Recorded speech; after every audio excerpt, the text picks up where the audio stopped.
Hello and welcome to another tutorial with me. Today we will see how we can create from a bar chart a bullet chart. So let's start. First, introduction.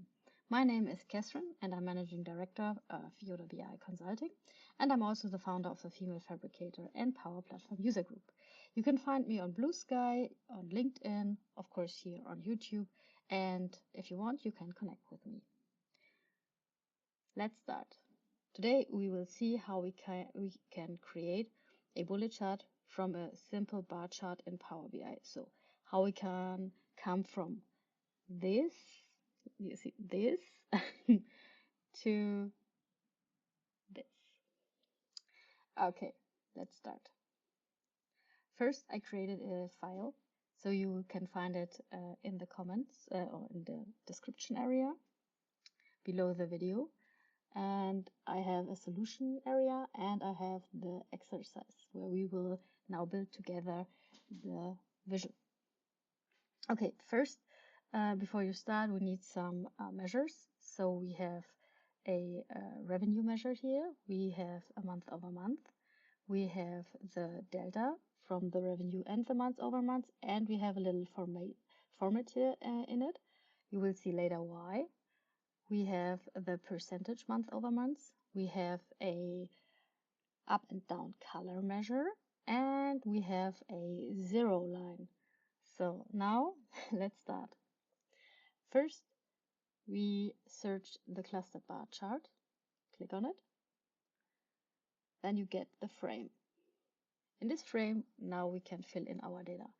For example, we grab from the territory, the sales territory, and put it on a y-axis, and we grab the revenue and put it on the x-axis, and of course we also need the zero line. This is a little trick later to put the labels on top of the bar.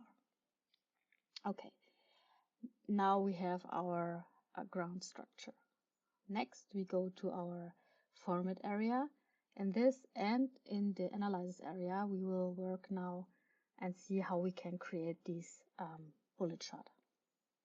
Okay, first let's get rid of the titles and all of the stuff we don't need. So here we can remove the x-axis, the title, and of course we can also remove the values. We don't need them. We will later put in the data labels. Now as well in the y-axis, we turn off the title. Next, we turn off the legend. Now it looks a bit cleaner. And now we go to the bars. In the bar area, we can choose a series. First, we choose the revenue, and we have the color light blue. I prefer in this case light gray because the labels later will be colored. So that's why we put here a gray in it. And we have zero. For zero, we don't need any color at all. So we can make it white, or you can also put it transparency on 100%. So it doesn't matter which one. Okay, next one, data labels. We have to turn it on. And now you see we have the labels under the bars. This is because of the order we put in the data in the x-axis. So if we change the order in the x-axis under the add data to your visual, we will now see we have the zeros above the bars.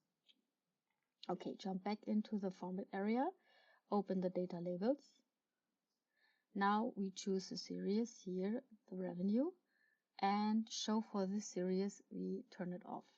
So now you only see the zeros here on top of the bars.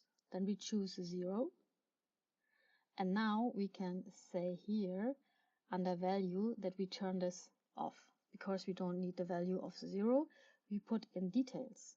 So we open the detail area, we turn it on, and we drag in the delta of the revenue and growth.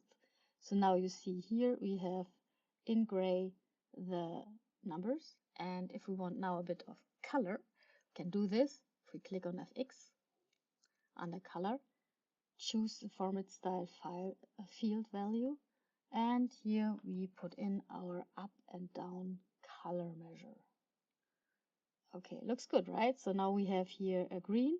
If we change to the month, we see it changed to red. If there is a decrease or increase, it depends on, we get red or we get green. Okay, now we see here we have NA, so not available data. We can filter this out. If we go in the filter bar, filter on this visual, open sales territory group, and say select all except NA. So now it looks better. Okay, now the last thing we need are the markers. So if we want to have the markers in our bars, we switch to the analysis area here.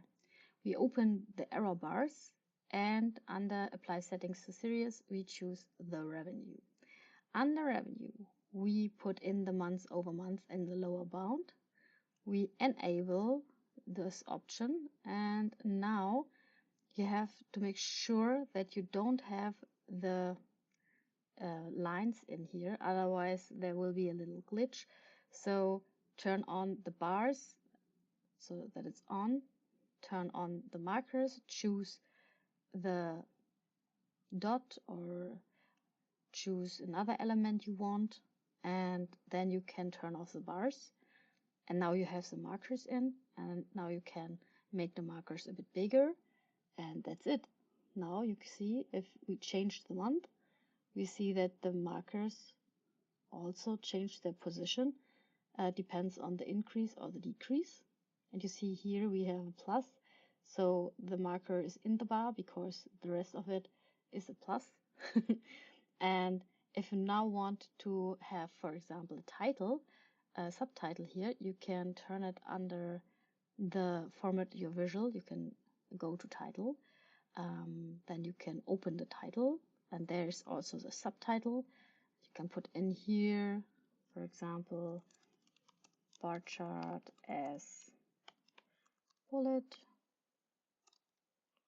chart, subchart. And then you see here now we have a subtitle, and if you want, you can also use a divider. And the last thing, to make it a bit more beautiful, we have rounding the corners, and this we can do under effects. Go down, click on the visual border, and now you can round the corners a bit. Depends on how round you want them. You can also make the line gray so it matches a bit with my background here. And now you see we have here perfect looking bullet chart. Of course you can adjust small things. Of course you can adjust everything if you want, but I guess this is a good solution. So you have now the bars, you have the markers, and here you have the growth percentage and also the number in it. And yeah, I think it's nice. Let me know what you think of it, and yeah, let's see what we will have in the next tutorial. Hope you will be there, and till then, bye bye.